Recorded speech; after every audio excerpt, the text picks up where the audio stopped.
Well, it's Thursday, the 15th of December. We race at the Vaal Classic Track and just having a look at the card. Some competitive racing. Nice that they've put on 9 races as well.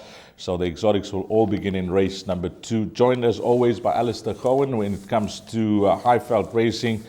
And unfortunate that we studied for Turfentine, Alistair, for the meeting on Tuesday. And the goalpost was certainly moved when they moved that meeting. Yeah, I think the rain around the Highveld has moved the goalposts for many. I think the only person who was celebrating the movement of goalposts was Sean Terry. What a day for him. 4 winners, a few places to go, 2 baby races, obviously, with the Bloodstock South Africa 100,000 bonus. Both horses, I think, were entitled to that. So Sean had a wonderful day on Tuesday.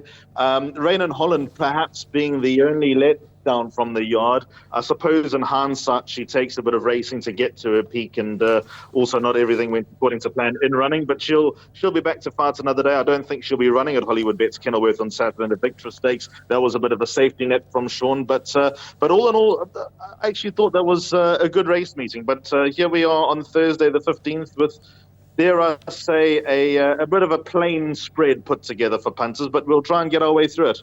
The first race I mentioned doesn't form part of the exotics. It's a work riders race, a maiden plate for fillies and mares over 1,000 meters. Can we bank some cash? I'll give you the betting here. Number 9, Pray Upon a Star, is 18-10, and that is a strong favorite when I compare the odds to the balance of the field. The next best is number 2, Smelting, at 5-2, and then it's 3-1, number 1, Heart and Mind. Right horse at the top of the boards here after, what will I say, a fair introduction? Yeah, I'd say so. She was beaten by Smelting on that start, but there were obviously valid excuses. Number 9, Pray Upon a Star, was reported to have choked up during the running, and she finished 3 lengths behind Smelting. I couldn't go to war with a horse that's a 38-run maiden, although I think Smelting's got good earning capabilities in a race that won't take much winning. I think the improvement will be on the side of number 9, Pray Upon a Star, and if everything goes according to plan, I think that she'll take all the beating. There was also money for her on debut, back from 33 to 1 down to 14 to 1. So not tons of cash going around, but still something significant. And I think that number 9, Pray Upon a Star, with Sam Mosia on board, one of the more accomplished work riders, will take all the beating. Another horse that I think is open to a lot of improvement is number 7, Chili Princess, the daughter of What a Winter. Got Trent Mayhew on, drawn on what is perceived to be the better side of the course, especially when there has been rain around. And then number 1, Heart and Mind, with Chamo Mabaya. I think she'll run into the first 3. I don't know if she's good enough to win. She'll probably need to find the right type of race, probably come winter time, for her to get out the maidens. But I think number 1, Heart and Mind's got good earning capabilities. But on top, race 1, number 9, Pray Upon a Star. I'll take swingers here, numbers 1 and 9, race 1. Let's give the boys some confidence. We need some money for the exotics that'll begin in race number 2. What's the mark we'll give this filly out of 10, number 9? Pray Upon a Star. Geez, I'd give her a 6.5, to be honest. Just because their disclaimers tried in a tongue tie first time out. I think that tells you Corey Lensley's obviously a little bit worried about the breathing issues that she might have. So again, I wouldn't go to war. I'd say that a nice 8 out of 10 bet, race 1, the swingers 1 and 9. I agree. I'm going to go on an 8 as well. Number 9, Pray Upon a Star. Let's bank some cash. Let's hope that she can deliver after what was encouraging debut run. Race number 2 starts off the exotics. It's the bar pot. It's over 1,000 meters. And in this race, Alistair, number 1's at 12-10. The other horses in single figures, 2 at 7-1, 3 at 8-1, 7's also an 8-1 shot. And then I must tell you that the first timer, Mother of Pearl for Jan Janssen van Vieren, is a 9-2 shot, a 240,000 Rand purchase. And I'm just going to page to the front of the form guide I'm using, which is the computer form. Number 12, Mother of Pearl. Comment from Johan Janssen van Vieren. Decent filly, looking for a bit further, will do her best work late. That's good enough for me to consider including an exactas, trifectas, and maybe even the bipod. Yeah, I think that 12 Mother of Pearl doesn't have to be very good to win this race. She obviously gets a valuable sex allowance. She's drawn on the right side of the course. If it comes up soft, I assume it will come up soft. And even though she's bred for double this distance, I can see her being effective. But there's no doubt she's got number 1, Michi, to beat. Johan's got a good line here with Siberian Steel, because he obviously trained Siberian Steel, and Siberian Steel was quarter of a length in front of Michi when they met just 2 weeks ago. So if there's any money for number 12, Mother of Pearl, take that on board and have even more respect for number 12, Mother of Pearl. But as far as bar pots are concerned, I can't see Michi missing the first 2. The other bits and pieces of form, any numbers that look encouraging, all comes behind Siberian Steel. So, for example, McGuinness ran behind Siberian Steel, Fort Apache ran behind Siberian Steel. These are all horses that have, got to have some sort of place chance, but they've got a bit of work to do to reverse the number 1, Michi. So, like I said, as far as bar pots are concerned, I'm banking number 1, Michi. Any money for number 12, Mother of Pearl, will speak volumes. I think that's the way we will leave it. And race number 2, the first timer, with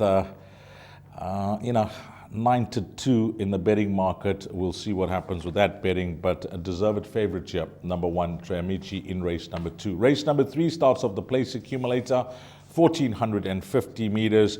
Just having a look at the betting. A first timer is on top. Turn the beat around. On the dam side, there's lots of stamina, and we know the pedigree well.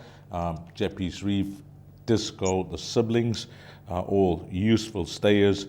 And then barring Turn the Beat Around at 18-10, number 8, Save the Queens at 7-2, 9, 3 Strands at 11-2, and then the single figures with 2 other horses. 3 is a 7-1 shot, and so is number 10. When I had a look at the field before jotting down the betting, I'm not going to say I was surprised, but when I looked up the pedigree, then I thought, well, maybe further better. But the fact is, Mike's running this horse over 1,450 meters, and we know that she's going to be much better when she goes a mile plus. But you're playing blind with her, Alistair. What other numbers would you consider in the bar pot and the PA? Well, I've left this first timer out of the bar pot, but I've gone 3 horses in the bar pot. My reasons for this is that on debut over 1450 on the Vaal Classic track, drawn 10, it's going to be a hard ask for number 11, Turn the Beat Around. If she wins, then I'll note her down and follow her in the future. I'm not saying that she can't win. Obviously, the bookmakers seem to think that she's the right one. As you mentioned, the mother, Studio 54. We were reminiscing before we went on air about Studio 54, formerly trained by Mark Airy. She was a very good stayer. I think she won the KZN Oaks, if I'm not mistaken, at the now sadly defunct Clearwood Racecourse. And Studio 54 was well performed. And you mentioned the family, so there's good blood running around. 11, Turn the Beat Around. The horse I'm most keen about is number 8, Save the Queen, the daughter of Silvano. She'll step up significantly from her first start. The form's worked out. Gimme a Lot, the winners come out and run second. Camerata, who ran behind Save the Queen, came out and ran second. And there was a winner out of that form. And sadly, the winner's name just escapes me for the time being. So I think Save the Queen from Alec Laird's stable, stepping up in distance, will have a good shot of winning also from a reasonable draw, open to improvement. That horse that won, by the way, was Princess Ilaria, came out and franked that form. So I think that reads good enough to run into the first 2. The bar pot is my suggested bet on this card. I backed up with number 4, Summer of Dreams. I've been following her for a while. I'm not going to let her run loose because I'm convinced she's going to pop up one of these days. And then number 9, 3 Strands, another filly who I think can step up from her debut. Marco van Rensburg takes her out for Corne Spies. I think that she'll run a better race, but not necessarily get into the number 1 box. That's it, race number 3. On to the 4th race. It is the Pick 6, and this is a maiden plate over 1,450 meters. 2 horses dominated. It's tight on top here. Archimedes number 5 at 14-10, and number 6 Fog Banks at 18-10, and then the cock horse Magic Prince a 9-2 shot. When you look at these 2 runners, of course 5 and 6, they were good introductions, Alistair. One over 1,300, the other over 14.50. This is over 14.50. The draw, they're drawn, basically alongside each other at 1 and 3, just one stall gate separating them. And it's difficult to try and work it out. But the one thing that punters will look at is maybe that Fogbank is coming off this 9-month break, which is a long time, and fitness could be the issue there. Yeah, that would obviously be the off-putter for number 6 Fogbank in race number 4. I think it's an absolute 2-horse race between 5 Archimedes and 6 Fogbank.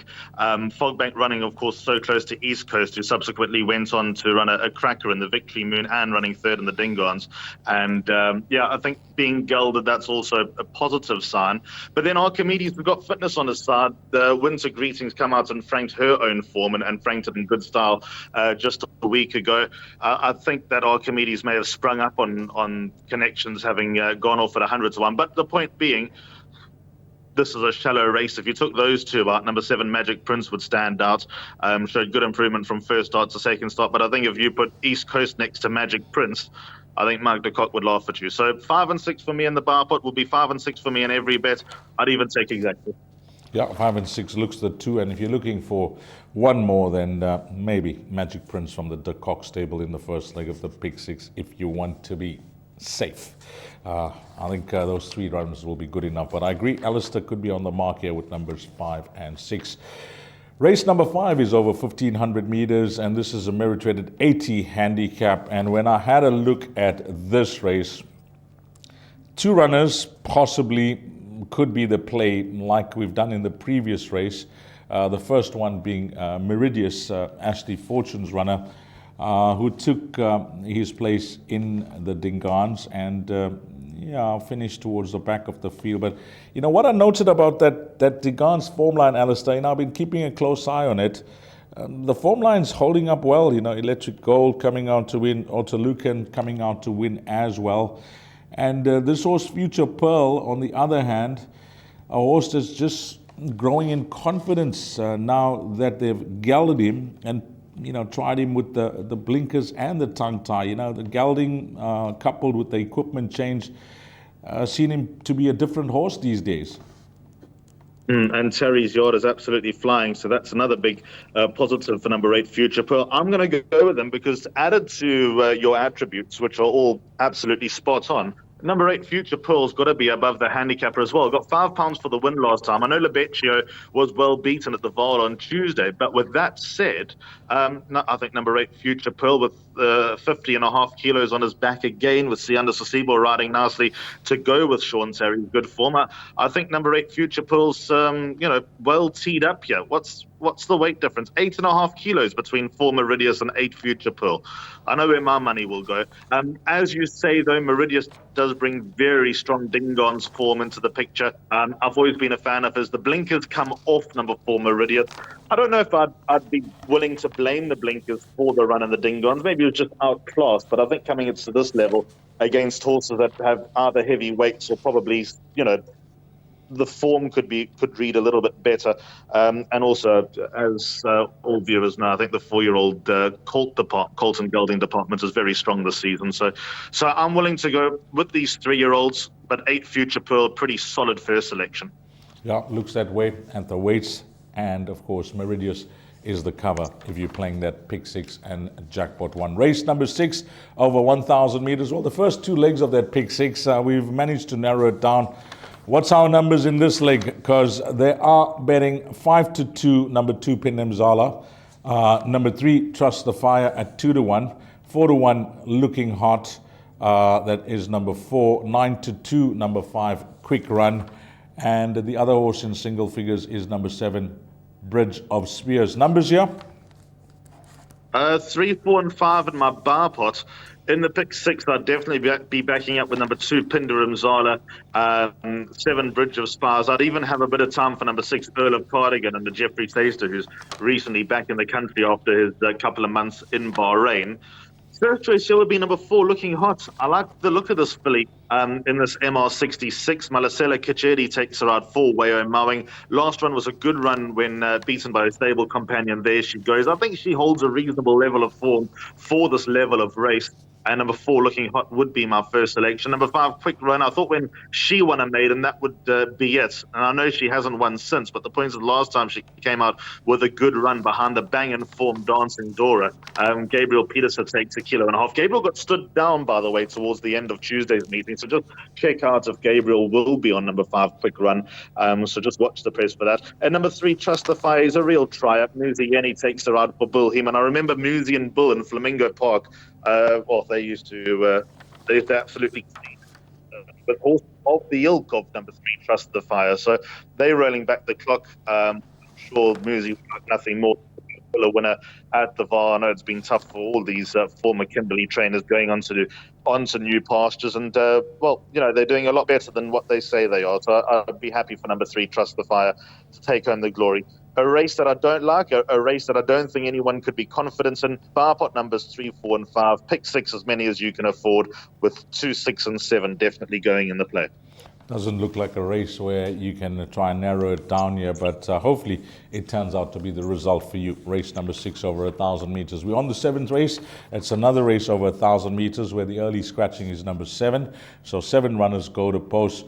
Yeah, one of the races that I'll be looking forward to, because these fillies that take their part here, they are horses that are going to win their fair share of races. And talking about their fair share of races, I just must pay compliments to Fani Broncos on how he's turned the career around of Dancing Dora. It's just amazing as an owner, as a trainer, if you can just be patient, and how you can be rewarded. Because this filly, Dancing Dora, wow, how she's been winning these races for the bounce now. And not impossible that she runs another bold race. The handicapper only gave her £4, and Second Breath came out and franked that form over the weekend. So her supporters will be fairly confident of another big run. What she's got against it, though, are these scopy 3-year-olds that she comes up against, and also feature race form in the former number 1, Rosara. That Gardenia form is holding up very nicely. My numbers here are 3 and 5, with number 5, Rose for Trippy. Quite strong first selection. She was so unlucky last time behind Wings of Nike. I fully expect her to turn that form around. I know that Wings of Nike was a fluent winner on that occasion, but I do believe had things gone according to plan, Rose for Trippy would have beaten her. She also qualifies for the Gold Rush as number 5, Rose for Trippy. So a big performance here is needed to get into the race. She'll need a few to fall away. I saw the recent log. Rose for Trippy was down below. There's obviously a group of 10 which are pretty much guaranteed to run the Gold Rush, all things being equal. And then Rose for Trippy was pretty much in the next group. So a win would do her a world of good, and a bad run would probably make the panel look at her a little bit dubiously. So I think number 5, Rose for Trippy, is the horse to beat. 3, Mythical Dream, the Warriors, that maybe the handicapper may have her. Johan Janssen van Vuren placed her very well to get those first 3 wins under the belt. Last time I thought there were no excuses for number 3, Mythical Dream, but she is drawn towards the outside, so that's got to help her. Barpot 3 and 5 for me. Pick 6 backing up with numbers 1 and 6. Number 1, Rosara, as mentioned, out of the Gardenia run. That form is really holding up nicely. And then she followed up with a nice run behind it, Pico, who subsequently ran a great race in the Southern Cross at Hollywoodbets Kenilworth not so long afterwards. So she deserves the time of day. Good race, that race number 7, and you'll do well to try and get through with the minimum spend. We're on to the 8th race over 1,200 meters, where number 6, Melech, is at 17 to 10. The closest to this individual in the betting market, that is horse number 3, Escaval, at 3 to 1. Then it's 9 to 2, number 4, Rima. One other horse in single figures, that's number 8, Mescal, at 7 to 1. Yeah, the fixed odds betting market, which is usually, we use it as a guide, they're taking no chances with the recent maiden winner here on top at 17 to 10. Yeah, I think that form's going to work out well. That race on Summer Cup Day tends to work out well. There've always been good ones that have won, and good ones that run in behind that can follow up the next time.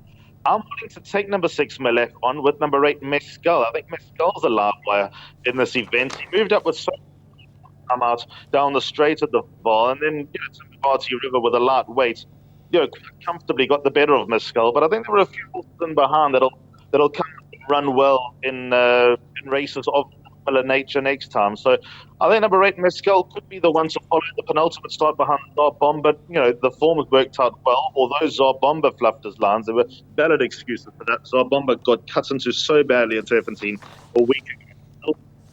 So I think with a lightweight, I'm willing to take a punt on number 8, Mescal. I think that he'll give punters a good run for their money, and maybe have a light win bet and cover yourself with a nice place bet on number 8, Mescal. Danger's obviously number 6, Melech, with any amount of improvement to come. And then a few others that interest me. Number 3, Esquivel's got more to beat with a £6 handicap rise. But with that said, the yards and form and Kigo de Mello's services will do no harm at all. So number 3, Esquivel, is another lively contender. And I'm looking at number 2, On Cue. She needs the right type of run. She needs the pace to be on. She'll be coming from a mile back. I'm not too sure there's any, lightning pace. Meteoric with a light weight, I assume, will go forward. But I'm not sure that this might sound a bit contradictory. I'm not sure draw 1 will do number 2, On Cue, any favours. She's going to need to sweat on a run. But I do make her a chance if everything goes according to plan. I don't know if I'd put her into my pick 6, but I can see her running into the first 4. So pick 6 numbers here, 3, 6, and 8. But I'm keen on a nice each-way bet on number 8, Mescal, if the price is right.